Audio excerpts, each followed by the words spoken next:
Thank you everyone to coming out tonight. My name is Will Richmond. I'm the news editor at the Herald News, and this is the Fall River City Council Candidates Forum. Tonight's format is a little different than you may traditionally be used to, so bear with us, and if you have any questions, feel free to ask. But to get started, we will allow each of the candidates a 2-minute opening statement. There'll be a timekeeper down in front to warn you when you have 30 seconds left and your time has run out. Once the opening statements are completed, you'll each be grouped into 4 groups of 4. Most of you have noticed already there's a number on your name tag. That number coincides with the table you will begin with. Table 1 is right here in the front. Table 2 is back there and will be streamed live by FRC Media. Table 3 is in that back corner. And table 4 is over there where you can find reporter Brian Fraga. The candidates will spend 15 minutes at each table. During each session, you'll be provided a 2-minute warning when that time is running out and a 30-second warning. When the time is completed, you'll rotate to the next table just following numerical order. So if you're at table 1, you'll go to table 2, and so on. Opening statements will be done in alphabetical order. If everyone is ready, we'd like to get started with the statements. That means first up will be Daniel Botello.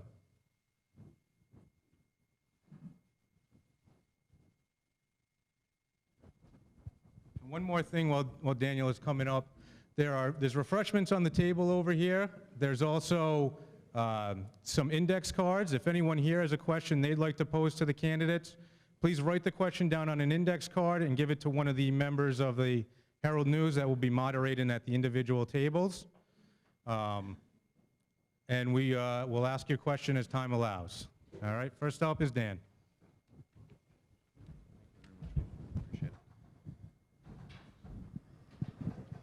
Good evening.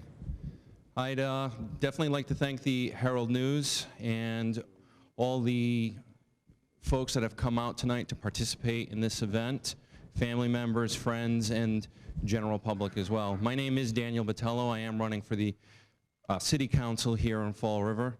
And a little bit about myself is that I was born here in Fall River in 1978 in the middle of what has been to this point, although the people contest it, the blizzard of '78, the greatest snowstorm that has ever occurred here in southeastern New England. I like to say that because I arrived during that snowstorm. My mom had to be brought to the hospital in one of the Army trucks. So I came in with some turbulence, so to speak. And, you know, throughout my life, I've always been an outspoken person, whether it be as a child in my dad's factory, just running around causing trouble, or later on, helping at the factory, working with him besides him, and also at school when seeing something that was going on, advocating for issues that were taking place around me. And then last year I had a stroke of genius or insanity, and I ran for United States Congress. And it was to bring a message to that race that DC cannot forget us here.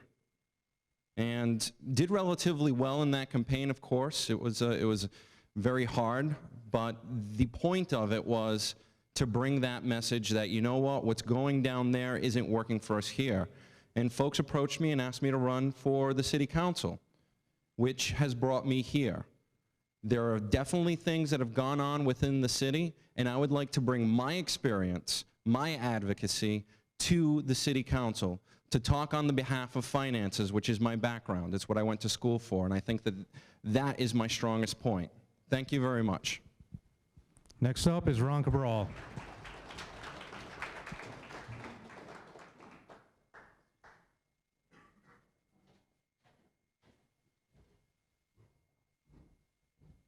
Good evening, ladies and gentlemen. My name is Ronald A. Cabral. I'm a candidate for the Fall River City Council in this coming election. I graduated from BSCW High School in 1993, a board member for the Flint Neighbor Association, second vice for Son of Anvitz Post 60, past board member of Habitat for Humanity Greater Fall River area. Why I'm running for City Council, I had the deepest passion for our city and entirely. We, as a city councilor, are elected to work on issues in our neighborhoods, pass the budget, public safety, education, economic development, jobs. It's an honor today to step on this stage. As a past student senator, I received various community service awards from this Bristol Community College. Especially the Bronze Shield Award I received here in 2002. As we represent our city residents, I, Ronald Lake Cabral, appreciate one of your 9 votes on Tuesday, November 5th. God bless the city of Fall River, and God bless America. Next up, Joe Camara.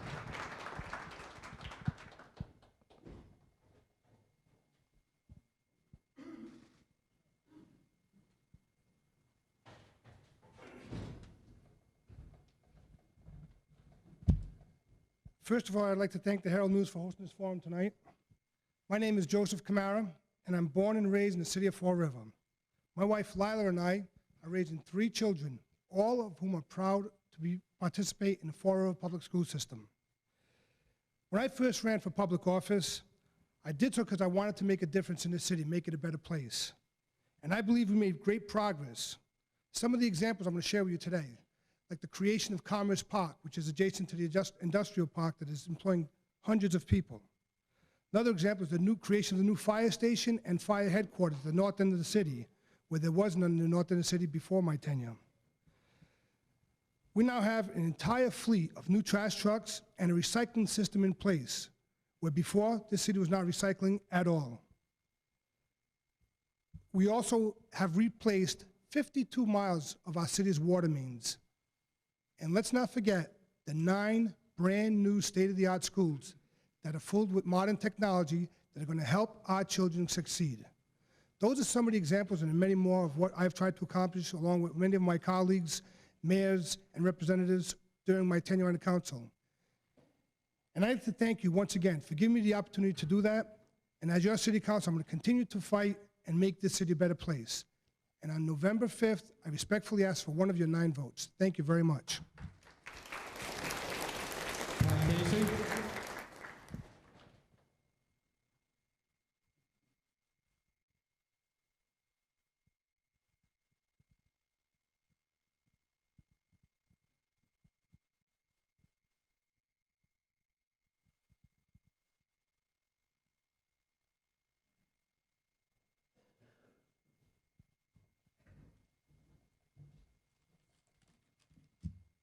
Guess I'm a little short. I want to thank you very much. I want to thank BCC for allowing us to have this here tonight. I'd like to thank the Herald News for putting this on, and I'd like to thank the entire community for being involved in this upcoming election. I've been one of your city councilors for a while, and it certainly has been a privilege and an honor for me to serve you. I will always make sure that anything that I do will always be in the best interest of this city. Education is one of the greatest things that we have to offer our children. And this is something that I will always support. Anything to do with making our schools better, making our teachers have the tools they need to do the job that we want them to do. And the job we want them to do is to educate our children. So I will always, always support education and support the children of the city of Fall River. Jobs, every time you go anywhere, it's a situation where people are speaking about jobs. So many people want to work, but because there are no jobs out there, there's nowhere for them to go. This is something that we all have to work on. And as your city councilor, I will constantly support TIFs to bring companies into this city, to create jobs for the people of Fall River. This is something that needs to be done, and I will always support that. The safety in our city, our police station, our fire department, we have a grant that's going to create a situation where we can put more police officers on. This is something that we certainly need, and I will support. I'd like to say Fall River is in good shape, and as a city, and we must move forward to create the quality of life that the people of Fall River deserve. I want to thank you, God bless, and go Red Sox. Jazel Correa.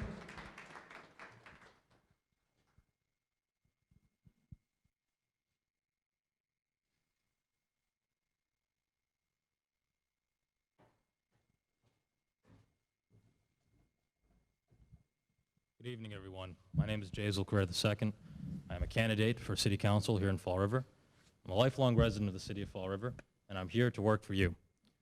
This has been a long campaign, and I'm a young man. This is my first time out, but I'm here to tell you that I'm going to be around for a long time, and I'd like to represent the people of Fall River and make this a better place. This is my home. This is where I was born and raised. My family is sitting here in the front row, and I'm here to say that Fall River has so many great opportunities, and it's already doing a great job, but we can do better. And we're going to make Fall River a better place together. My 3 issues are safety. Our city is plagued by drug abuse. And I've been a member of the BOLD Coalition since I was 13 years old, and this is one of our top priorities. This should be our top priority. The second issue is economic development and jobs. It's so important that we look at new ways to bring companies into Fall River.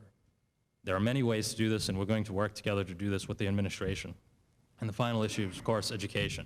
I'm a recent graduate of Providence College, and I'm here to say that I think that there's a lot of opportunities for our students here in Fall River. Job training is so important. What we have to do is teach our students jobs for the future, skills for the future. That's top priority for me, because our city has a great history of hardworking people, and we just need to prepare them for the next wave of technology, of biotechnology, of computer coding classes, of these kinds of things that are going to lead our young people into the future. And that'll bring economic development and success to our city. So thank you very much. I'm very excited to answer any questions at the tables. I look forward to seeing all of you, and I respectfully ask for your vote on November 5th. Thank you so much. Paul Da Silva.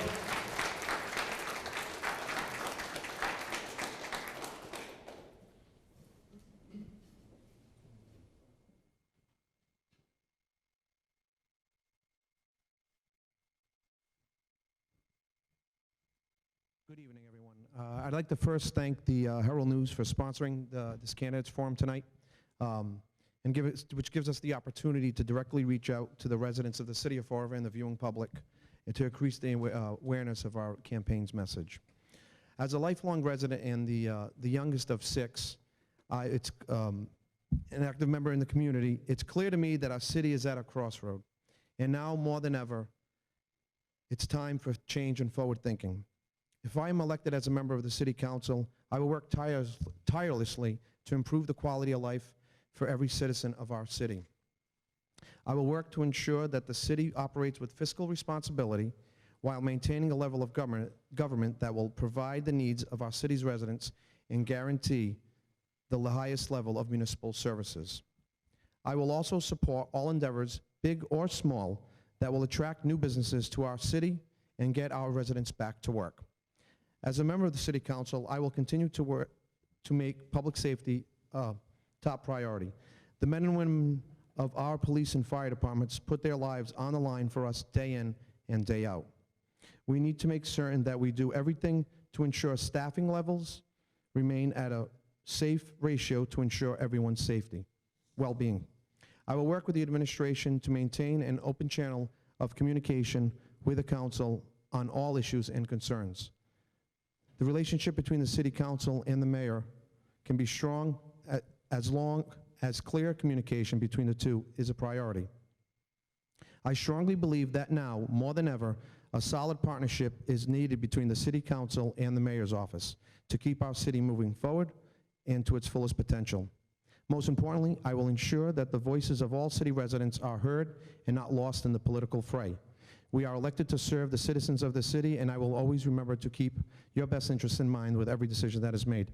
I respectfully ask for your vote for me, Paul Da Silva, on City Council on November 5th.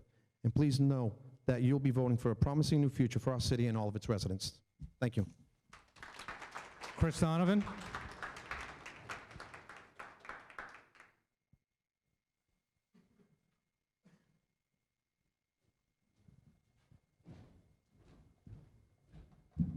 Hello, everybody. My name is Christopher Donovan, a lifelong resident of Fall River, Mass. Thank you, Will, for tonight. Thank you, BCC. Thank you, everybody at Fall River. I want to start off with 2 quotes from Vince Lombardi. People who work together will win, whether it be against a complex football defense or the problems of modern society. In an individual commitment to a group effort, that is what makes a team work, a company work, a society work, and a civilization work. I'm ready to work for everybody at Fall River, the mayor, city councilors, everybody. My name is Christopher Donovan. I'm ready to work hard for you guys. Thank you very much. Mario Duart.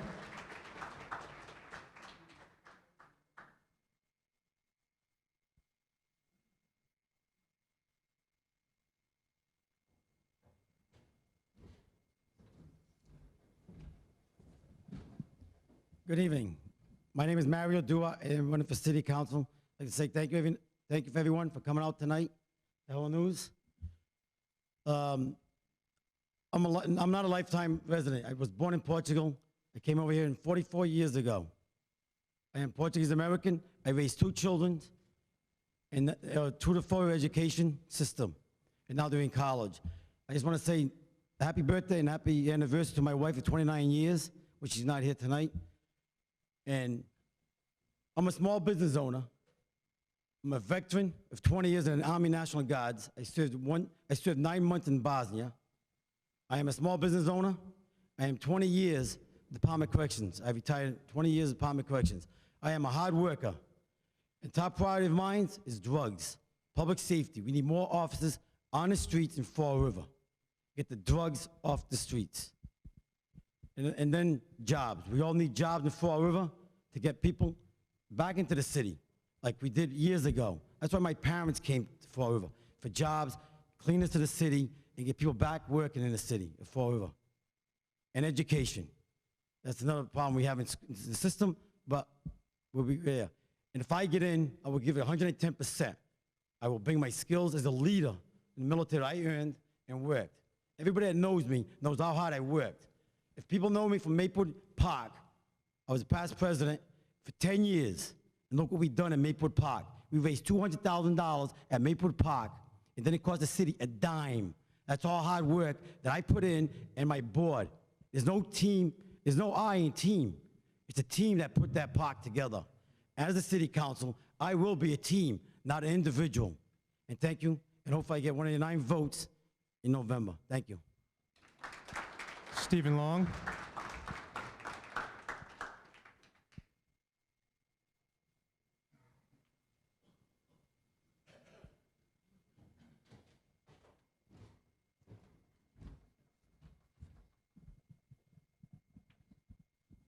Good evening. My name's Stephen R. Long.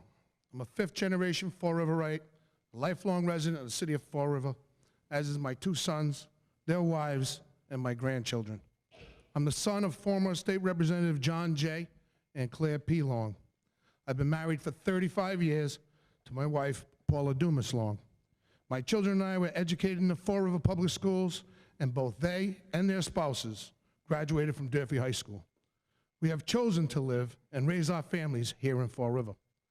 I believe we are currently battling for the soul of our city, and it will take courageous leadership, uninhibited by political posturing, that will move this city forward. Politics aside, we need every available resource to keep our city clean, safe, and protected. These are the fundamental requirements of government. I am proud of my accomplishments, both personally and professionally. I have volunteered and worked in many youth activities. I've served on the board of directors at the Fall River Boys and Girls Club and participated in their largest physical expansion since the facility was erected. I know I have made a difference in the lives of the people that I have touched. Our city does not define us, but we define this city. Citizenship requires both a moral and civic obligation to participate in your community. It requires a moral and civic responsibility to exercise your right to vote. I have grown tired of the negative attitudes that come from people who have simply taken up residence here. I hear all too often, it doesn't matter, it will never change. Well, it matters to me. I choose to live a life that matters. Our future and the city's future matters to me. I want to be your city councilor. I humbly request your support, your prayers, and most of all, one of your 9 city council votes on Election Day, Tuesday, November 5th. Vote for the city of Fall River. Vote for Stephen R. Long as your next city councilor, because it matters. David Mead.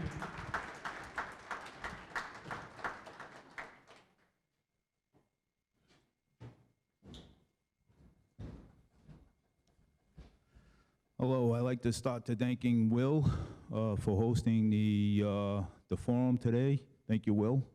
And I want to thank everybody for coming out and enjoying this event. Well, I want to start saying that, well, right now, the biggest issue we have now going is public safety, economic development, and permanent jobs. I belong to the Third Baptist Church. I am a Christian, and we do need a Christian inside the city council, because I believe that they can do a better job. Thank you. Michael Mioza.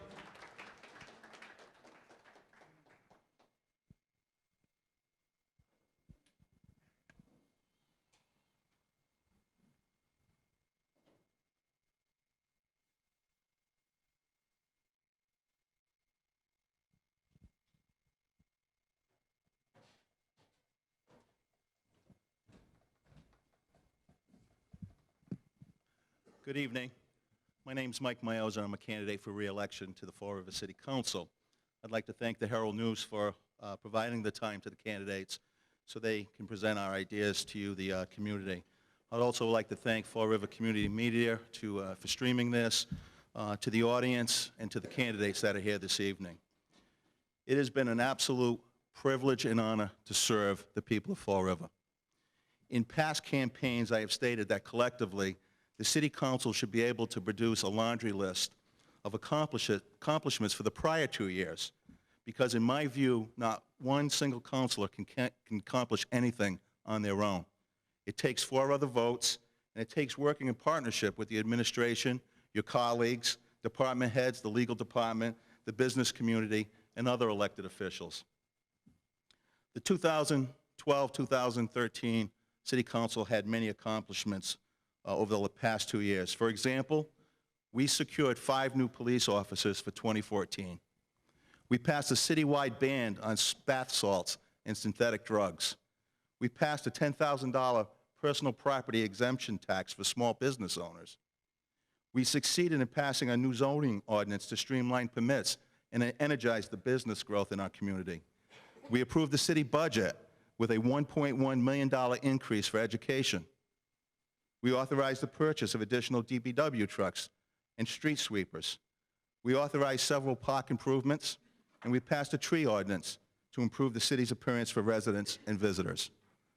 As your city councilor, I hope to continue to play a role in shaping public policy at the local level and working with my colleagues, other elected officials, neighborhood associations, and the business community.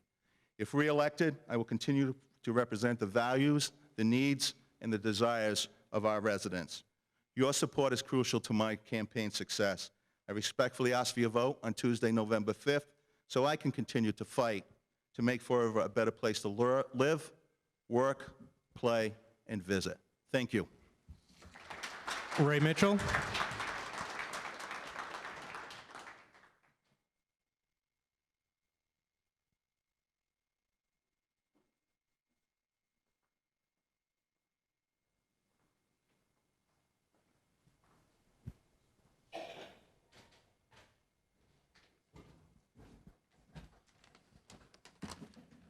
Good evening, and thank you. My name is Ray Mitchell, and I am a candidate for re-election to the City Council. I would like to thank the Herald News and BCC for sponsoring this event. It gives us, the candidates, the opportunity to share with you, the voters, our vision of the city and its future, but more importantly, it gives us the opportunity to get the voters' thoughts and concerns of our city. I believe if you look at the past 4 years, the city has made tremendous strides in the right direction. We know we have a biopark and research center that is being built up in that biopark by the University of Massachusetts, Dartmouth. We have rezoned our waterfront to be more business friendly, And with Jerry Remy's, the Red Cedar, the Tipsy Toboggan, we are seeing the fruits of those labors. We have rezoned the rest of our city to include a medical zone district, which I predict in a few years will be very beneficial to our city and its citizens. After years of not being able to reconcile our books, this administration, along with this city council, has brought our financial books up to date. These are just some of the projects that we have worked with on the way, but we have a long way to go. I feel our city is on the cusp of a resurgence, and I would like to be part of it. Many people feel Fall River's heyday is gone. I feel Fall River's best days are ahead. On November 5th, I respectfully request your vote for City Council. Thank you, and have a good evening. Leo Pelletier.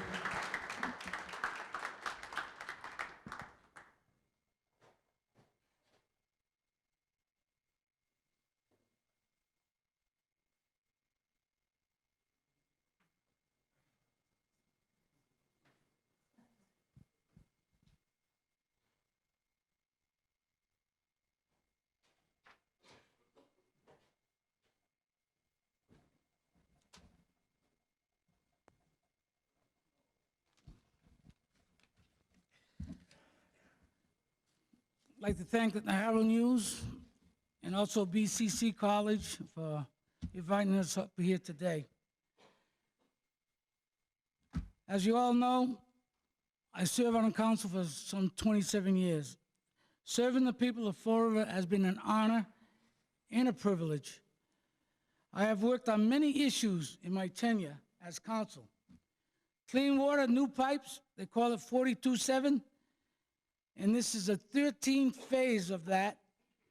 We're not putting as many as 7 miles per year, but we're still putting a mile or 2 per year. If elected, I will support that again in the future. I have also supported 10 new schools, while the reimbursement to the city of Fall River from the state is 85 to 90%. 2 new fire stations, one up to Flint, one down north that we need. A state-of-the-art police station. And I've been through that station. It looks good. I'm just glad they don't keep me as a customer. For many years, our city was burdened with rubbish, plastic bags, dogs ripping these bags, trash all over the place. Then they come up with a new idea. Get these trash bins. $5 million. I said, whoa, I got to think about this one. But we bought them, and it's working. We also, I supported the DPW trucks to make sure we can maintain and pick up our rubbish. The city looks cleaner, and there's less rodents around. This cost the city $7 million. As far as the waterfront goes, when I was on the council, we passed a resolution to change the rules and regulations to govern business on that area. We have tried to be more business-friendly on the waterfront. I believe with the state eliminating of the spaghetti ramp, our businesses like restaurant, banks, shoe stores will locate on our waterfront. This will attract... Leo, time's up, sorry. Oh, boy. Yeah, yo, okay. Linda Pereira.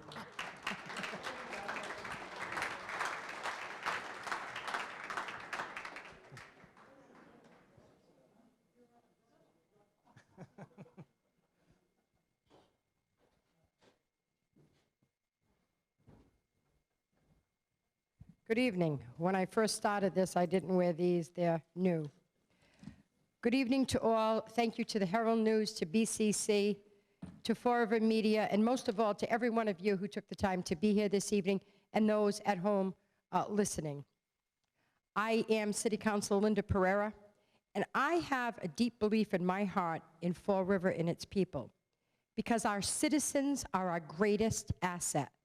Do we as a society have growing concerns regarding the ills of the nation with drugs, crime, violence, loss of employment? Do you worry about your elderly parents, your children, your grandchildren? Yes, all of us do. However, you don't give up. And it's easy to discuss the wrongs and it's easy to criticize, but that does not provide solution. And as your counselor, I pride myself in listening to the concerns of constituents. I pride myself in doing what I can to help each and every person. And you guys know me. You know that I'm a person of stamina. I have been successful as a counselor in gaining the support of my colleagues in passing a residency requirement, so that if you work for the city of Fall River, you live in the city of Fall River, because we have educated, qualified people here. You know, when I receive calls from individuals talking about water bills being high, a faulty piece of equipment can really generate a high water bill. I, along with my colleagues, have obtained a rebate on the bill every 3 years. We knew that something needed to be done, and we did it. We really need to work together as a community to move Fall River forward and to explore new ideas and new technology. And I believe that government belongs to all its people, but people have to want to get involved. I have a belief that in government we can agree to disagree and we can debate the issues. Resolution, however, is paramount. Thank you very much, and I certainly hope that I continue to gain your support on November 5th. Thank you. Dan Rigo.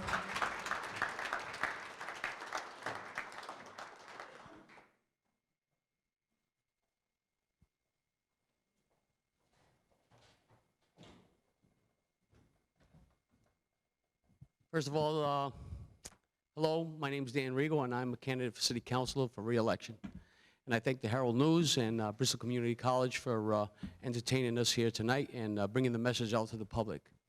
So far, we've heard from veteran city councilors and also candidates that are running for office on what needs to be done, what has been done, and what we need to do as a community to move our city forward. The reality of this is this, in my opinion. We have 18 individuals that are running for city council. I ask you, the public, why are they here? Are they here for self-preservation, or are they here to be elected by the people and for the people? I've always been the type of person to always put my passion and wear it on my sleeve. People know that about me. People know that I care tremendously about this city. I love this city.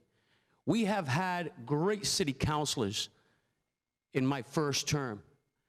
We have had great leaders, great administration, in some ways not. It's up to us when we get elected that we represent the individuals that we say we're going to represent. That means so much to each and every one of us, and the future of our children, the future of our kids. We've spoken about economic development, public safety, and all the issues that we know we have to work on. My message to the public that is watching this program today, and also to all of you, is we need to elect leaders and not followers. We need to elect leaders that are going to be representing by you. I have, and I want to continue to do that. And I respectfully ask for a second term and your vote on November 5th on Tuesday. Thank you all very much. And Kathy Ann Viveras.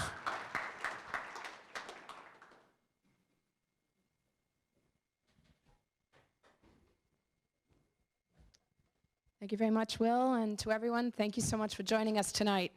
And if you haven't figured out, I'm the last one to speak. I'm batting cleanup. Let's hope our Red Sox are victorious here tonight, and in honor of them, I wanted to be ready and prepared to move forward here. I have served on the Fall River City Council previously. Some of you may know I was on from 1978 to 1983, again 2008, 2009. So I'd like to think that I'm going to hit the ground running. I'm very well aware of the responsibilities of a Fall River City Councilor. But tonight I want to make it very clear to those who are here and those who are watching that it isn't about what's important to us as elected officials. It's about what's important to you.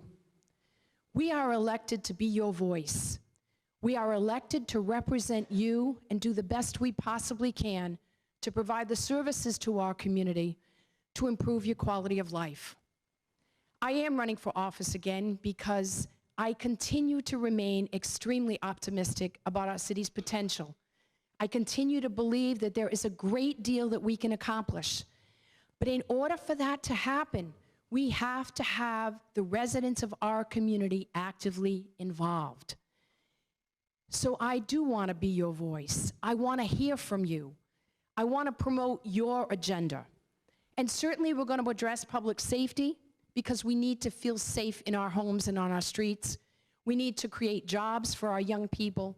But more importantly, we have to begin to band together to speak out and be heard. And I believe that with a strong elected body, that that's exactly what will happen. I stand ready to represent you in bringing our government and our city forward, and I respectfully ask for your vote on Tuesday, November 5th. Thank you. Okay, candidates, again, you can now go to your starting tables. Table 1 is down here in the front. Good evening. My name is Lynn Sullivan. I'm the editor-in-chief of the Herald News, and I'd like to welcome you all here to our City Council Forum.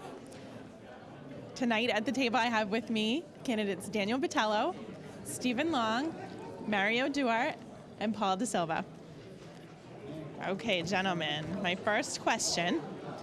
Do you support the hiring of a full-time tourism director? And if so, and if not, please explain why.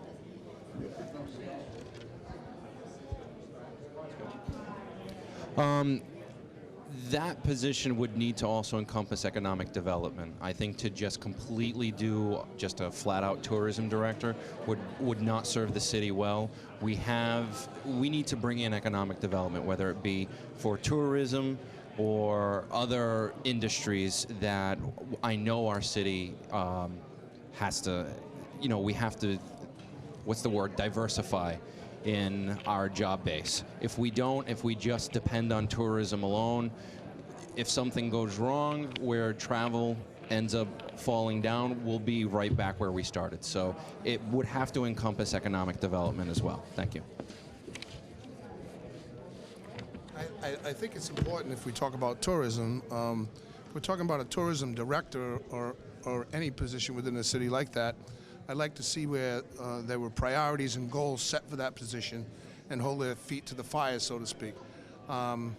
We do a lot of studies and that type of stuff of, what we need. But we need somebody to go out there and actually make sure it happens. We just don't need another figurehead to talk about it.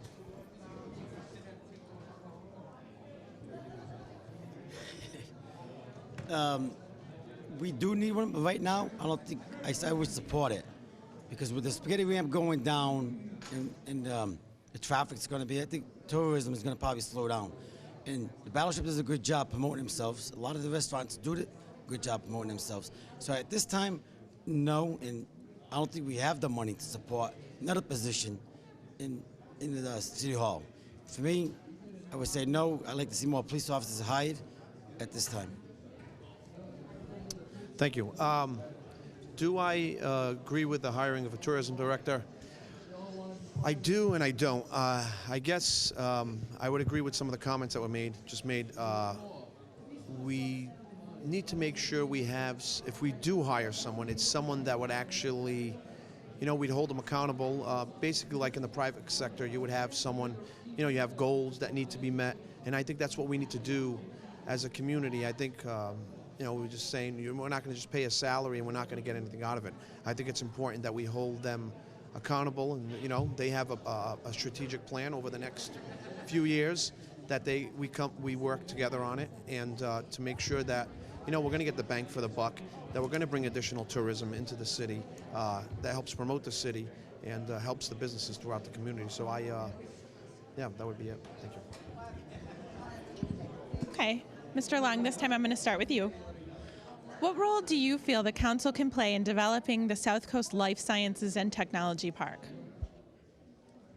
Well, I think there has already been some partnerships developed, and I'd love to be part of that conversation. conversation with UMass Dartmouth and even BCC here. I mean, these are great facilities, great resources within our city, and I would love to be able to be part of that and move that forward, because I think the life sciences and technology is the wave of the future, and they could be a really an inspiration to some of our current students in our current classes, that type of stuff. So, yeah, I think we could do a good job with that. I do support it. We already got the park being built, and UMass Dartmouth's going to be there.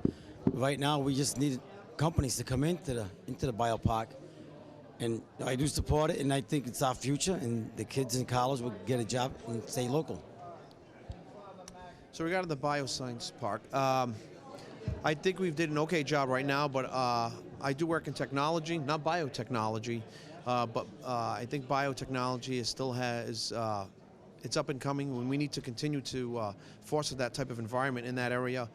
We do have, I think we can bring some talented individuals into the area that would have, blue-collar jobs that pay very well, and they would make their home in the South Coast. So I would love to continue to that discussion and bring in and attract those type of businesses. So thank you. Thank you. I'll just add to a couple of the points my colleagues made because they are right on the money. The thing that is most important is to build partnerships, as Mr. Long said, between our area universities and employers that would look to locate there. The second piece is to tap into our state delegation, because to just sit down here in the South Coast and put out a paper or two really isn't going to do anything. We need cheerleaders, so to speak, up in Boston, because that's where a lot of the biotechnology is. It's actually on the North Shore, and we need to go up there, have our delegation from the city, from Boston, even our congressional delegation, go up to these companies up there and highlight the benefits of moving down to our area if they're looking to expand. We're a great bang for the buck when it comes to land down here on the South Coast. So it really is about advocacy. It really is about partnering with the universities in the area to make sure that our residents are prepared for those types of jobs. Thank you. Okay, Mr. Duarte, I'm going to start with you. Should the council be involved in selling city property, or should the responsibility fall to the redevelopment authority? I believe the council should have a say in properties. You know what I mean? Because we as a body should have a say. And if you put it out there for the public to sell, we should have a plan. And because as a business owner, people put time on the proposals that's out there. And then when they go to the meetings and it's not what they get, sometimes the property's already being done, backdoor deals, before the business owner gets there. So I think as a body of the city council, we should have a say together.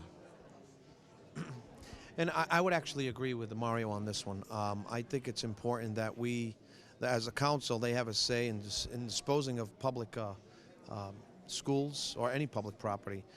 It is taxpayer, was paid by taxpayers, so I think it's important that we have at least a say in the disposal of them. But the redevelopment authority, you look at some of the successes they had over the last few years. There hasn't been a huge amount of them, so I don't think it's a good. And I think they did an okay job right now with the council trying to, at least with the new chairperson of the real estate committee, they've did a better job than over previous years. So it's definitely, I'd like to get rid of them soon, so that way we don't have to deal with them. So thank you. I do believe that it's a partnership that has to be had with the redevelopment authority, that they're approached at first with organizations that are looking at these properties, and then the best of the proposals then get put to the council, and the council ultimately has a yes or no vote on those proposals. The other piece, though, is to make sure that we hold these developers accountable for their proposals. All too many times we've seen developers come in for housing and propose 10 houses on a specific size lot and end up putting 15 to 20. That does not add value to the city of Fall River. It actually overdevelops, and you end up with a situation where you can literally reach over and touch your neighbor's house. We have to start preserving some open space and what I would call smart growth or smart planning, really looking at the development plans that are coming to us and saying, okay, we have these zoning rules, and holding developers' feet to the fire to the zoning rules and not allowing them to change things afterwards. I think both the City Council and the Redevelopment Authority play a role in dealing with properties in Fall River. One of the things that I would expect is to try to identify what the priorities of the city would be. And I look at it, and I think most people would say we got to be less dense in our growth, and we'd like to again prioritize how we want our growth to be. And I believe in the smart growth plans, and I don't believe that we really need more affordable housing at this point. I think what we need is some middle income and try to attract young urban young families to come back to the city so that they can live here and work here. It's what came first, the chicken or the egg? I'm not sure, but I think if we had people here, we would get jobs here. And if we had jobs here, we would get people here. And we have to look at the growth to be a little more balanced than what it's been in the past.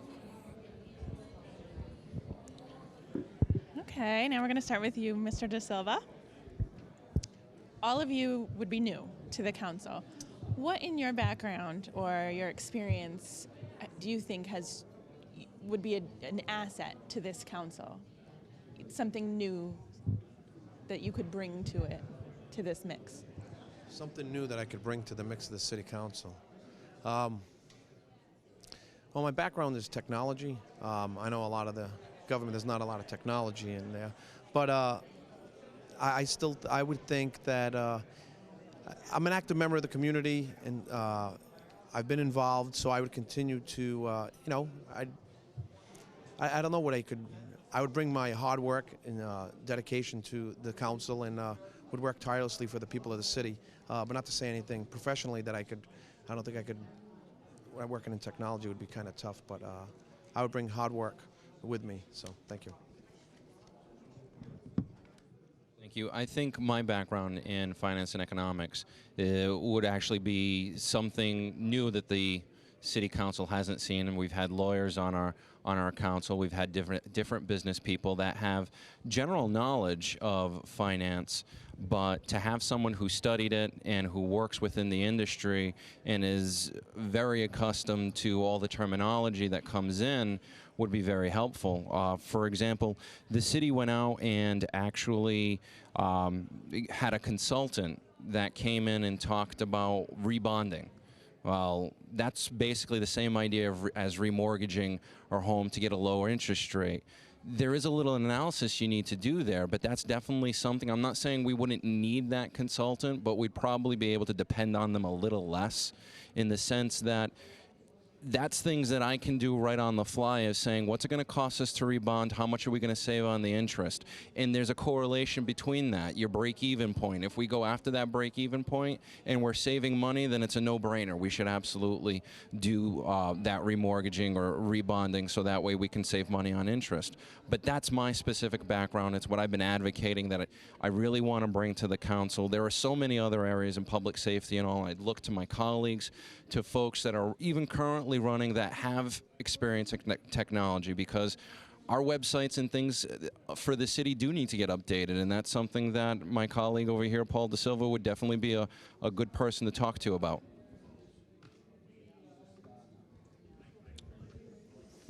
I think I bring a lot to the table when I come here as a candidate. I'm a former businessman in the city of Fall River. Also worked for the city of Fall River in the Community Development Agency, which I'm very, very proud of the accomplishments that I did there. We started a lead paint rehab program, first-time homebuyers program. I was very instrumental in establishing the First Step In, which is the homeless shelter down on North Main Street. That was a big project. We got it done. Also, the other side of that is the political relationships that I've developed over my lifetime. I already have many relationships in Washington and in Boston that I respect a lot of the elected officials, and they also respect me. I have an open relationship with them, and I talk to them on many different occasions over many different issues. So I think I bring a lot to the table as far as the experience that I've had. Myself, would be the experience I've had with the Department of Corrections, 20 years, military, 20 years of veteran. I believe it would be communications, because it's big communicating with people, leadership, and hard worker. I consider myself a hard worker, and I give 110% in what I do. And I don't stop. If I'm going to start something, I'm not leaving for something else. I want to finish it. So if I have an opportunity to become a city council, I want to stay here and finish what I started and enjoy what I'm doing. I'm not going to jump ship and go somewhere else. You know, and then, like I said, the qualities I have is a hard worker. I'm a team player. Okay, it looks like we've only got a few more seconds. Really quick, I'm going to go through and oh, I started beginning with you. What's your top issue that you'd like to work on? Job development. My pilot program, the payment in lieu of taxes. Public safety, put more police officers on. Public safety. All right, I know. I think it's time to move. Thank you, gentlemen. I'd like to welcome you again this evening. Thank you very much to Table 2.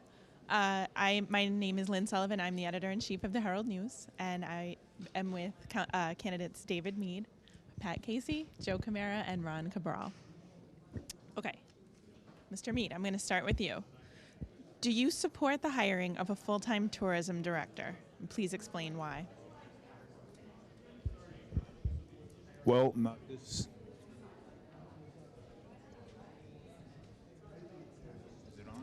It's on. Well, not this time. For right now, no. Pass it along. Thank you. Right now, I feel that the situation that we're in with the financial restraints, I think it wouldn't be prudent to hire a tourist director right now. But I think in the future, we certainly should look at it and work to make sure that we have what is needed to be in place to create this situation, create the job, and to make sure that it's worked well. Thank you. I do. And I think that that tourism director should also wear two hats, be involved in the economic development and tourism, and also be involved as the director of economic development. We had one in the past. It worked out well. Unfortunately, there was through a grant. The grant ran out, and then he wasn't able to continue. The city at that time wasn't in shape to pick up the tab. As Councilor Casey said, times are tough, but also I think that for the money we'd spend on the tourist director, we'd gain it back through the businesses and tourism dollars spent. So I believe I would, and I think it'd be a benefit to the city. Actually, I don't say I believe I would. I have voted on it in the city council. Thank you.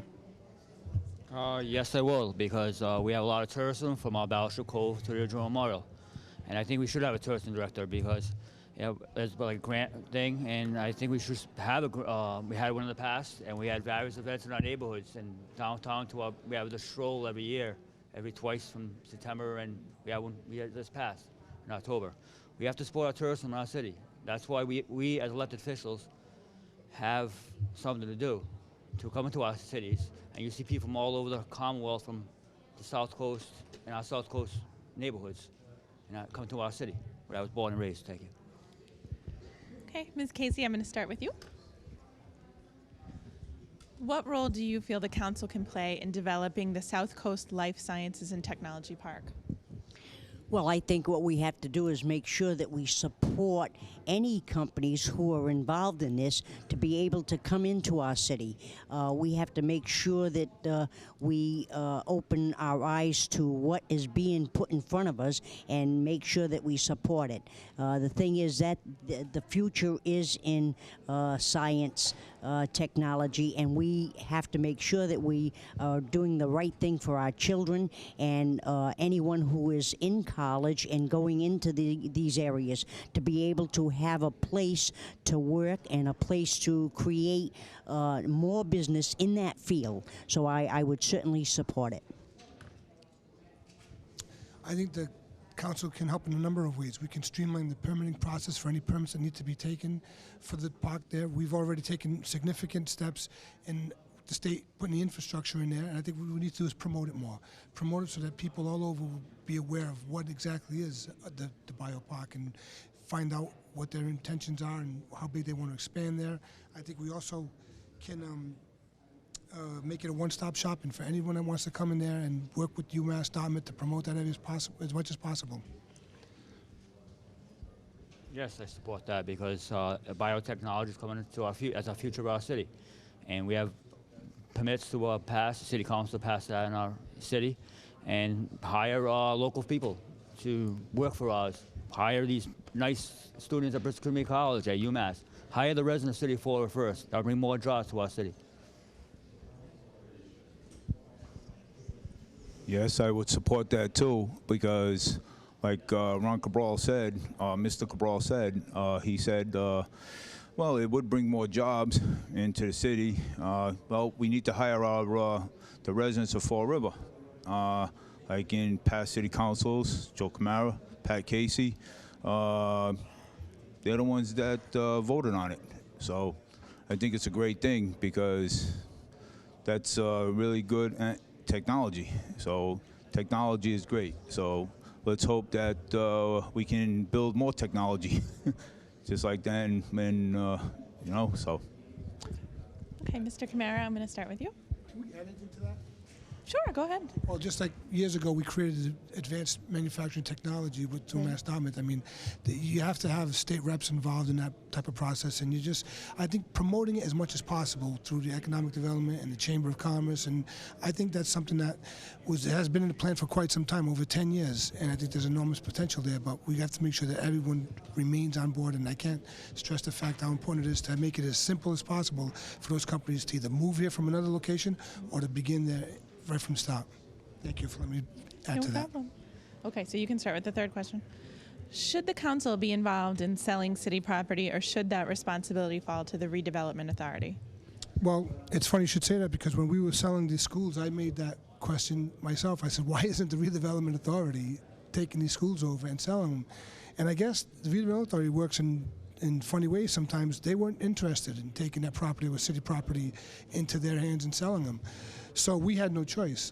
The ordinance and through the city charter, the council is the one that disposes of city-owned property, and we have to make sure that no one in any other part of the city has a use for that property. Once that's determined, then we have to advertise it and put it out to bid and sell it.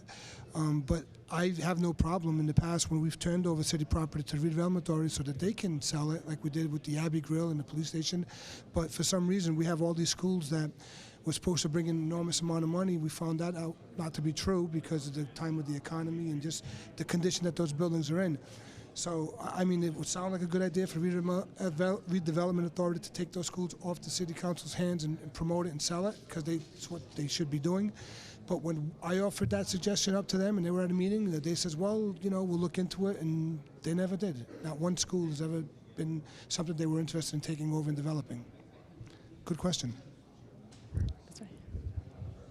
Yes, the city council, the development authority, selling the schools.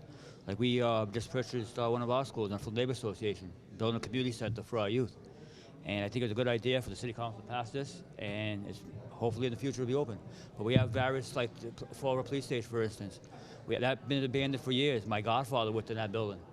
And it's an honor and privilege to walk by that station every day and see all the abandoned buildings in our city. We have to work together as a city council and work with the residents and everybody in the community.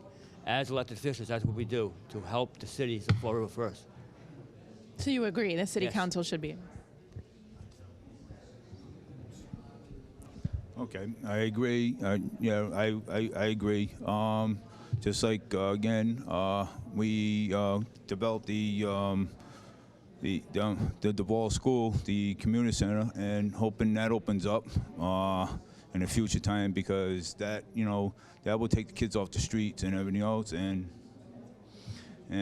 we got that passed by the city councils too.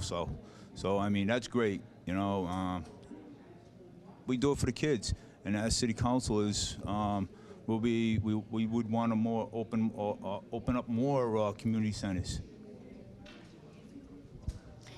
The redevelopment authority showed no interest at all in the taking over of the schools and selling them for the city. The properties went to the real estate committee, and the real estate committee worked very hard. But we have to realize these times aren't like they were 20 years ago, when property value was received much more money than today's market.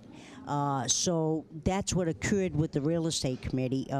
What actually people thought that they were worth, when it came down to actually having them evaluated, what it was is a lot of asbestos and different things were on the property. So the fact is, of course, they had a harder time selling them. But do I think that they should redevelopment should have taken over? I think they would have ran into the same problems as the real estate committee, because I think they would have ran into the same situation. So no matter who was selling them, we would have had the same outcome. There were a couple of the schools that we did get a decent price on with what had to be done there, but there were a few schools that the price was very, very low, way lower than what it should have been. But at least now there's only a couple of schools left. The fact is, they'll be on the tax roll, and we'll be receiving revenue, and it won't be a cost on the city. So we will be receiving revenue from that. But I think it's however you look at it. Thank you. Okay, Mr. Cabral, I'm going to start with you. What do you feel is the biggest challenge faced by the city of Fall River, and what do you feel as a city councilor you could do to help remedy this problem? Well, I think the biggest issue is jobs right now. We have the highest employment rate in the city of Fall River. I was born and raised in the city, and we have to think about jobs. We have high school graduates graduate from high school and college that don't have a job. They're going up, they're moving out of our city where I was born and raised, and going to different other organizations out of town. We as the city council, we have to keep our city resident, our kids in our city where I was, and we have to keep them in our city. And my main priority is jobs and education. Well, public safety is a biggest issue in the city of Fall River. Economic development is also a another big issue in the city of Fall River, and the economic development, public safety. Just look at it this way: how else can we explain this? You know, we have to bring financial responsibilities to local government, because this needs to be done. We have to take care of this, because our banks are being robbed. Okay, our stores are being held up. Our elderly are being beat up on the street. So what would you do to help this? Would you try to find? I would try to find funding for it. Okay. Yes, I would go to more police officers, more firefighters, okay, to our community, because it is awful out there. Okay, you know, back in 2011, my grandmother got hit over the head and got her pocketbook stolen. And, you know, the farm mayor that we had before was Bob Correa. Okay, he cut our public safety off. Okay, and as soon as he did that, people been getting hurt and everything else on our streets. So that is a big thing of public safety, and that's a big thing. Public safety is a big thing in the city of Fall River. Thank you. I think the biggest issues, actually, it's the two biggest issues. Crime, we have to continue to fight and go for grants to support the police department to make sure they have what they need to address what's happening in the city of Fall River. But also a big issue that's in front of us is our trash. Within a year or two, the landfill will be closing. That's going to be a big expense on the city. We're going to lose the tipping fees that we now receive. We're going to actually pay more to get rid of our trash. And this is something that's being worked on, and it's very hard because we've known it for quite some time, but the fact remains it's hard to make decisions when so much new technology is coming forward, and there's a possibility with the waste to energy that could be created. So these things, they do have a committee that's studying all this, and this is something, to me as a counselor, we have to actually work very hard with that. That's okay, Pat. You just took my thunder, but that's okay. Not really, because a few weeks ago when the Herald News asked that questionnaire about what is the most important thing that you would offer, I talked about the landfill closing and how much of a problem it's going to be, and I talked about the waste-to-energy facility we should be talking about now. I firmly believe that other communities in other parts of the state and parts of Europe are going into the waste-to-energy site, and we're in a situation now where we know that the power plants are going to close in a few years. We know the landfill is going to close at the end of 2014. So waste of energy seems like the logical thing that we could get for this community. Also, it's true, drugs is a major problem in this community, and I want to work with the police department, as we have been working, installing cameras in different areas to help them focus in on crime, installing surveillance cameras, giving them new... But work as I have been with the Fall River Police Department. Hi, folks. I'm Lynn Sullivan. I'm the editor-in-chief of the Herald News. I'm here with Linda Pereira, Ray Mitchell, Chris Donovan, and Jazel Correa. Okay, Ms. Pereira, I'm going to start with you. Sure. Do you support the hiring of a full-time tourism director? Not the full-time tourism director. I would like to see a half and half, a split position of tourism director and economic development individual, because that position could create some good marketing for the city, and I think that is key. We have a lot of good things in the city, but we don't know how to promote ourselves. And I think the trolleys that we have in the summertime, we should be utilizing those to circulate around the city. You've got places like Matuk Fine Linen that people come from all over to go there and buy Forever Sure. I mean, gorgeous shirts that you buy at Nordstrom's. There are things that we have that are silent in our community. So I think having somebody like that, even a computer system that would be plugged up. Look at all of the feasts that we have throughout the city. I mean, they don't change. St. Michael's is always the first week of August. The Don Carlos Club, St. Anthony of Padua, they're always around Father's Day, but that brings people. Look at what New Bedford does with one big feast a year. So we have so many. I mean, the culture, we know when the Polish parish has theirs, we know when the Greek festival has theirs. So it's a great opportunity for people to see the diversity of culture we have.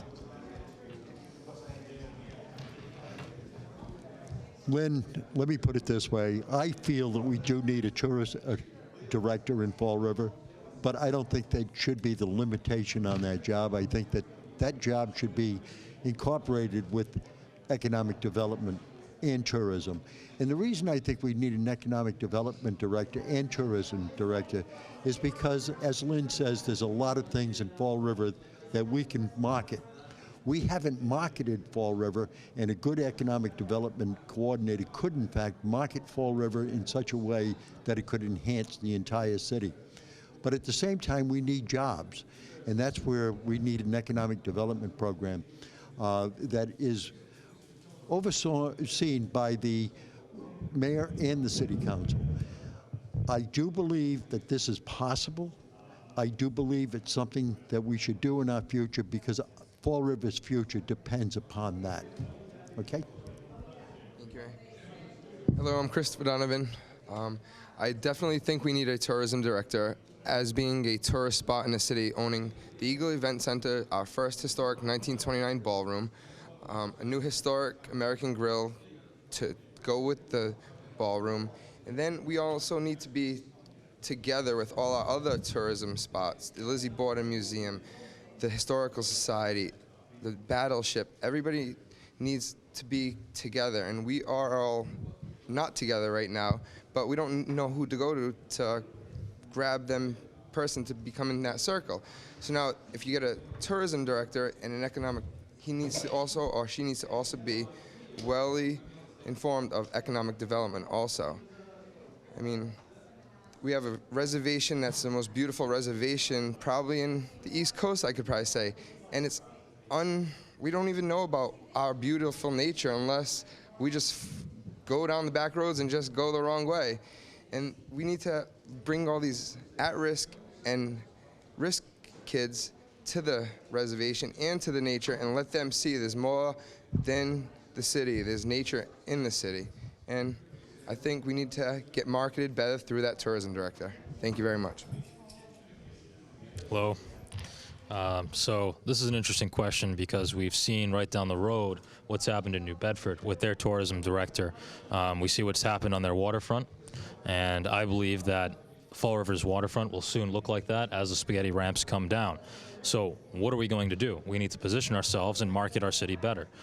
In terms of hiring a tourism director versus an economic director to bring more jobs into the city, I've said it before and I'll say it again, Fall River has a marketing problem.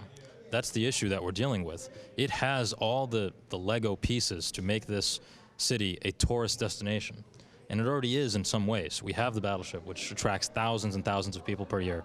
We have the Lizzie Borden House. We have cobblestone streets. We have historic homes. But we're not marketing it the right way. You look at any successful brand, top brands in the country, top brands in the world, they have marketing departments. They have marketing directors. So is it a tourism director? No, I don't think it is. I think it's a marketing director, someone who can encompass all those different elements and bring it together to attract people to the city. And we don't need to attract people from all over the world. We already do in a lot of time. I mean, we had Linda mention the feast that we have that attracts people from international locales and locations. So we're already doing that. We need to do that in a bigger scale. Every single year, hundreds of thousands of people pass through Fall River to get to Cape Cod. We are the gateway to Cape Cod. My family goes to Cape Cod sometimes in the summer, and we enjoy ourselves there many, many times. And so many people come through the city, and what we need that marketing director to do is aggregate those people off the highway that cuts our city in half, unfortunately, and bring them to our restaurants, bring them to our local shops. And that is what we need. We need a marketing director that encompasses all those sides. So thank you for the question. Okay, Mr. Mitchell. What role do you feel the council can play in developing the South Coast Life Sciences and Technology Park? The City Council already has played a huge role in that. As a matter of fact, the biopark, there was those that wanted to make it a casino. And I have to say my colleague on my left, Linda Pereira, was very instrumental in fighting against that. And when you look at the total package that we're going to get out of the UMass Research Center, I really believe that we're going in the right direction. That building will be opening on December 11th. We'll have a research center that's going to be the catalyst for a life sciences up at our biopark. You have to remember, Rome wasn't built in a day, and I think in the future you will see that biopark be a key piece of Fall River's history and a key piece of our economic development program. Our waterfront, I think, is moving in the right direction in that we rezone that. Our biopark now is a different entity in a sense in that it will be bringing pharmaceutical companies into Fall River. Not only that, but we also made a medical district where the Durfee Mills are in that area. I think that's going to be very important to the city of Fall River. I think that's going to bear fruit like people don't believe. But it remains to be seen, I know, but I really have a good feeling. Many people think that Fall River's future was its past. I disagree. I think Fall River's best days is its future. I definitely think that I know that the city council right now has done a great job in keeping the biopark and not going for the casino, because every city in Massachusetts wants a casino. So if we waited that long, all of a sudden we'd be out of the biopark now. So now if we lose the casino, lose the biopark, we still got land just doing nothing. So now with the research center, that's unbelievable. He's like, Jaziel right here is a college graduate, unbelievable grades, and he's back in the city. I didn't graduate college. I stayed in the city because I love the city, and I love seeing what is going on right now. I'm an entrepreneur, business owner with my dad, and the biopark is really what we need to bring economic development also, because those students that come will have money to spend at our local restaurants and local entities, and maybe even rent apartments and build houses right there, because they can see how beautiful our area is, and not the negative effect of television and things that people say. So I do agree. Yeah, I'm going to start with talking about what Chris just mentioned. I am a recent college graduate, and I could have chosen to live anywhere in the world, anywhere in the country. And Fall River, unfortunately, in recent history, has experienced this problem of brain drain, where our students, which is great, are leaving our community for a short term, 4 years, maybe 8 years if they go on to grad school, and are getting state-of-the-art, world-class educations. And this is a good thing for Fall River. The problem is, a lot of times, they don't move back to Fall River. They don't see the job opportunities that exist here. They don't see a future for themselves. And that's the problem. So I think that the council, through the biopark, can really promote that high quality of living, that standard of living that's higher than what we've been used to. So one of the ways we can do that as a council is to attract businesses by finding them, again, through going back to that marketing director we just talked about in the previous question, marketing this biopark as the place to save money for these companies that are going to be researching many different pharmaceuticals, and to locate and build. It's much cheaper to build here in Fall River a state-of-the-art biotech facility than it is to do it in Cambridge or Boston. So we're so close to those areas that we can actually attract a lot of those companies right here to work and live in Fall River. So that's how the council can participate. I agree. I thought that the biopark was a much better way to go.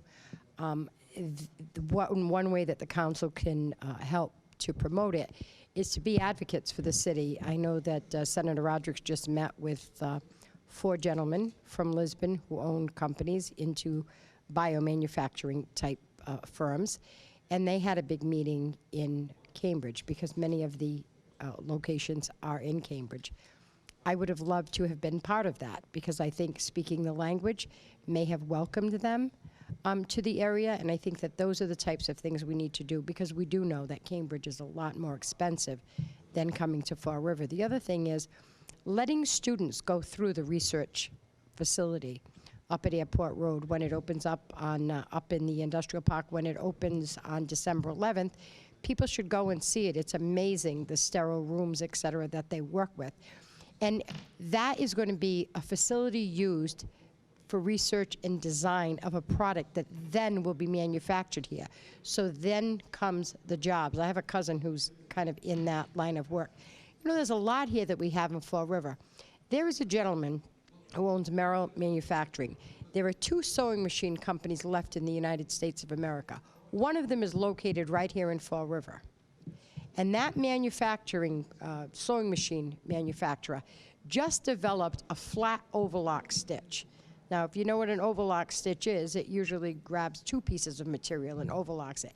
This overlocks it when it's flat, which helps with all of your sportswear, your Nike sneakers, your sports gear that you'd use.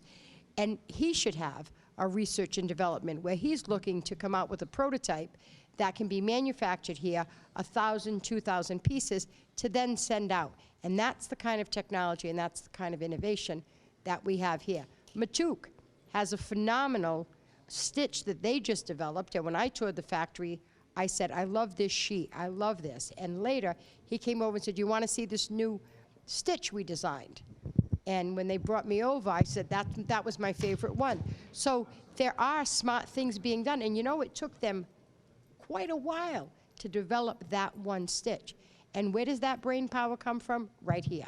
The flat overlock stitch, where does that brain power come from? Right here. So sometimes we cut ourselves short on not promoting and not expanding on the unbelievable talent we have in our own community. Thank you. Okay, we've only got 1 minute left, so I'm going to go kind of quick. I'm going to start with you, Chris. What do you think is Fall River's biggest challenge, and what are, your job number 1 when you become city council? High risk and at youth risk. I want to work with all of the bodies that have their own organizations now and bring them all together and see the real whole problem. Not just let one be on the south side, east side, west side, north side. I want to meet with them like every other week I really want to change these at risk. I really have a heart for these kids. I don't have children of my own right now, and I really can work hard to force these kids into jobs and maybe a future that they weren't going to have. Top priority has to be addressing the drug abuse problem here in Fall River. This problem is so intertwined with every other issue, from jobs to economic development to safety. It really does affect everything. So that's the top priority. Yep. Go ahead. Oh, go ahead. I think that there's a lot of issues facing Fall River, and I don't think that there's any one in particular. Yes, drugs are an issue, but if anybody thinks you're going to get somebody off of drugs, sending them in for a 3-day detox, that's never going to happen. They don't have the programs that they need. The court systems don't help. You know, parents are at a loss of what they need to do. You talk about education, that's a priority, because if a person was educated and had other options, they don't resort to going and using drugs as readily. People who are educated who use drugs, it's more recreational. I'm going to let Ray say something. Thank you. I think the key to everything is education. I really believe that with a good educational background, most youngsters do not get involved in drugs. I also think that crime rates go down in communities where they have a good educational system, and jobs, manufacturers move into a community that has a good educational system. So I think education is the key to Fall River's future. All right, Lynn, thank you very much. It was a Thank you. Thank you. Your last table. Yes. I'm Lynn Sullivan. I'm the editor-in-chief of the Herald News, and I'm here with Dan Rigo, Mike Maioza, Leo Pelletier, and Kathy Ann Barberis. Dan, I'm going to start with you. Do you support the hiring of a full-time tourism director? Absolutely. We need to put our city out there. We need to show other communities what Fall River has. Our beautiful waterfront and the potential to attract other businesses. If we are not advertising, if we don't have somebody that can be held responsible by both the administration and the city council to make sure that we are advocating to promote our city in other areas of the community, why are we not doing that? Why are we not advertising on Nantucket Island, Martha's Vineyard? Why are we not advertising in Boston? And we need to have somebody that can do them qualities. And I do support Councilor Dave Dennis and that effort that he has. I've supported it, and I believe in it, and I think it should be done. I don't support the hiring of a tourist director at this time. I think it's putting the cart before the horse. I am a proponent of hiring an economic development person that reports and is accountable to the mayor and to the city council. Now, that being said, I'd have no problem if it was a dual role, that individual took on both. But to say that we're just going to bring on a tourist director at this time in our city's history, I think, again, I think we're putting the cart before the horse. I would rather see us put our money into an economic development person that may take on some of those tourist director responsibilities. I think we'd be better served to do something like that. I don't believe that the city of Fall River is ready for tourist individuals right now. The city's going through a lot of different phases with the waterfront and trying to bring business here to the city of Fall River. And I just think that it's not that, Fall River is not that sellable. I mean, we have to have better jobs, better waterfront, and that's what we need. But right now, I think it's premature to bring them in.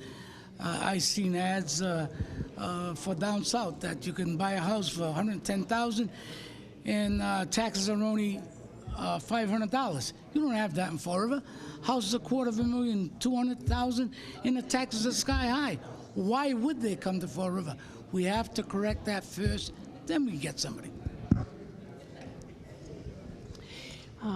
I'm in agreement that we need to do a better job with economic development, and I think we have to build up the infrastructure along the waterfront before we start actively promoting.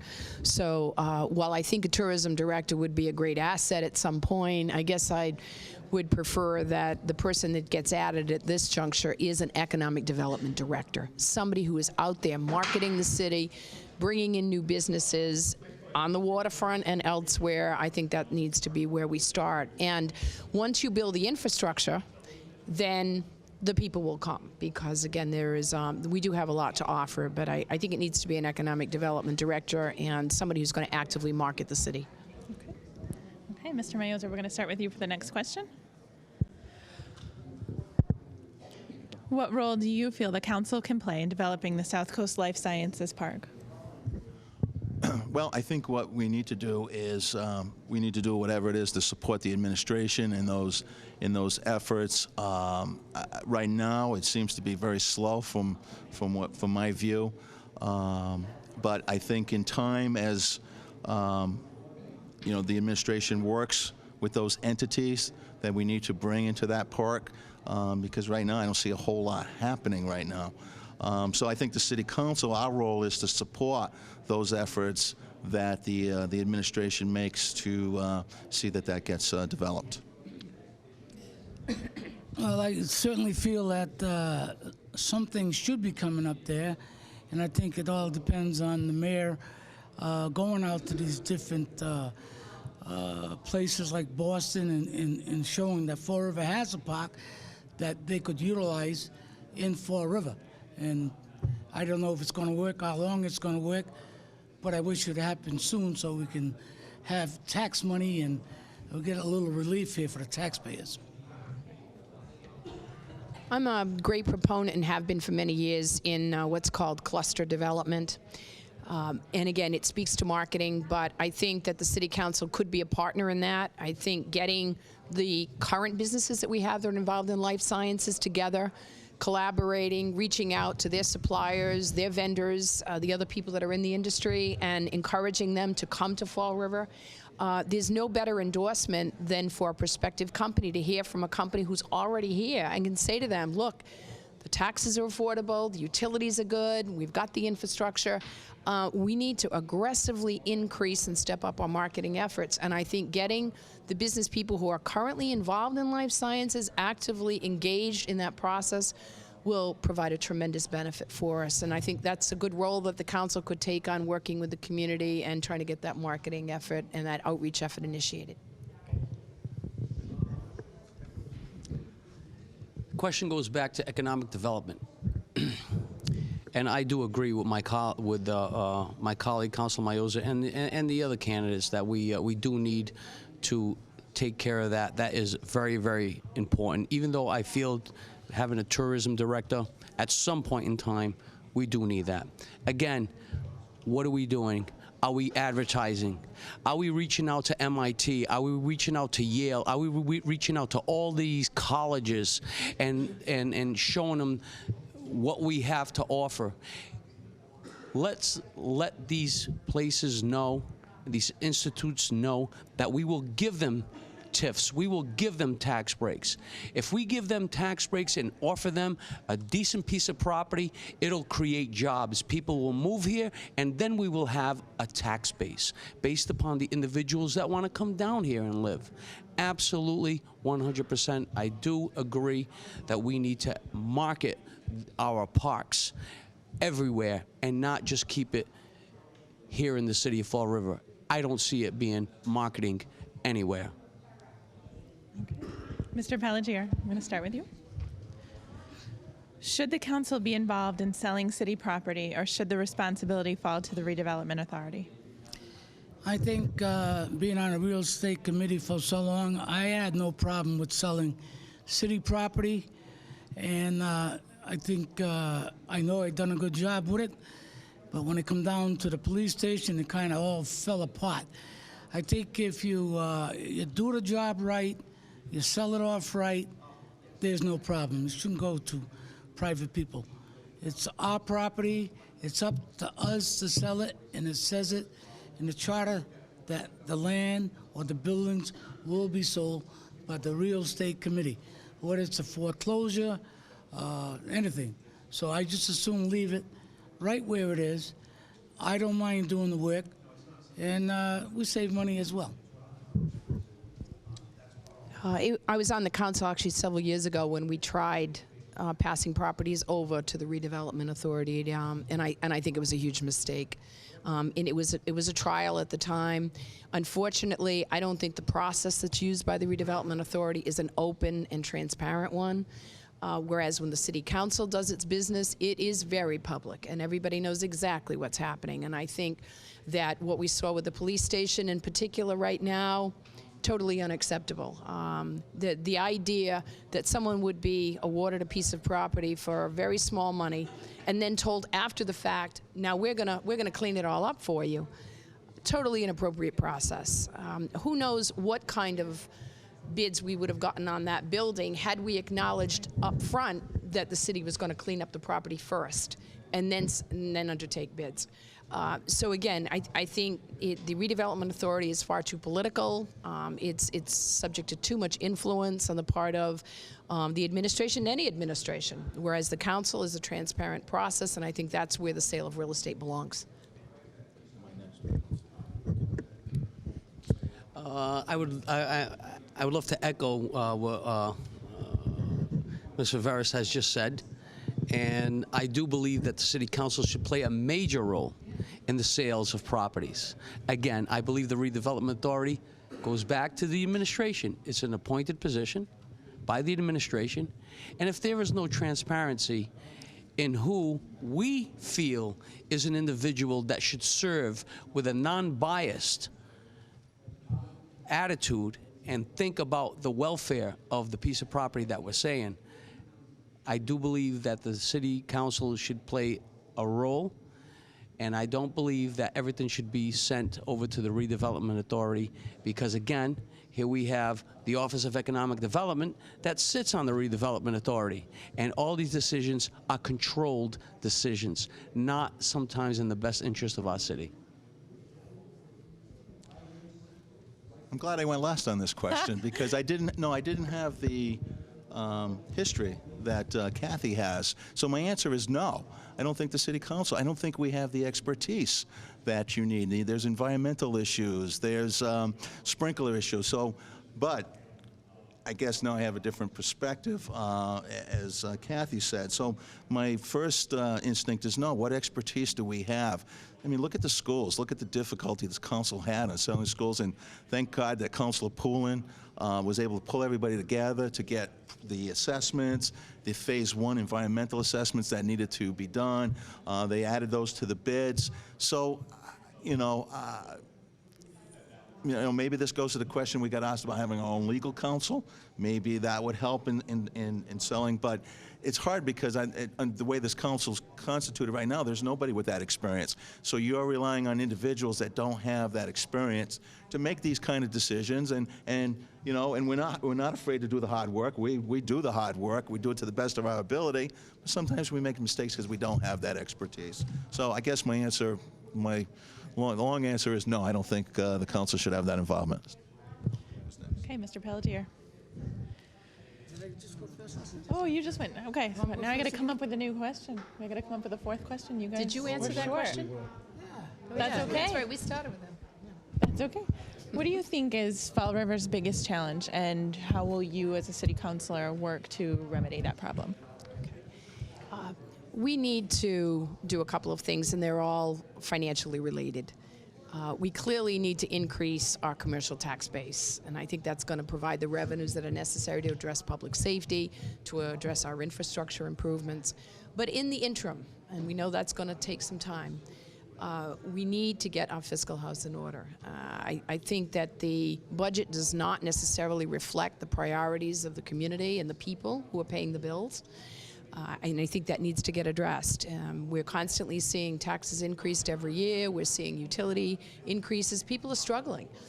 People on fixed incomes are having an even harder time because they're not seeing their Social Security checks going up at the same rate of inflation that the local budget is even. So I think that getting the fiscal house in order is clearly our first priority. When people are able to afford the services and they feel that they're being spent correctly, we'll go a long way. We've been talking about public safety, and we've said that numerous amount of times. That's one of the major issues to make our city safe with both our fire department and our police department in order to bring economic development, which turns out to bring the commercial entities into the city of Fall River to develop revenue, tax revenue for the city of Fall River. But one thing we need to always bear in mind, we have the ability to create jobs. It's okay to ask companies to come and here we're going to give you this, here we're going to give you that, but we need to put the Fall River residents at the forefront of them jobs. And we need to make sure that we are cognizant on what we're bringing in, that they are a decent living wage. And when you do that, people become more prone to leave the Section 8s of there because it's a hand up, not a hand out. We need to educate our public in regard to this is such an important issue that we need to be cognizant to bring in commercial, good-paying jobs in order to create economic development.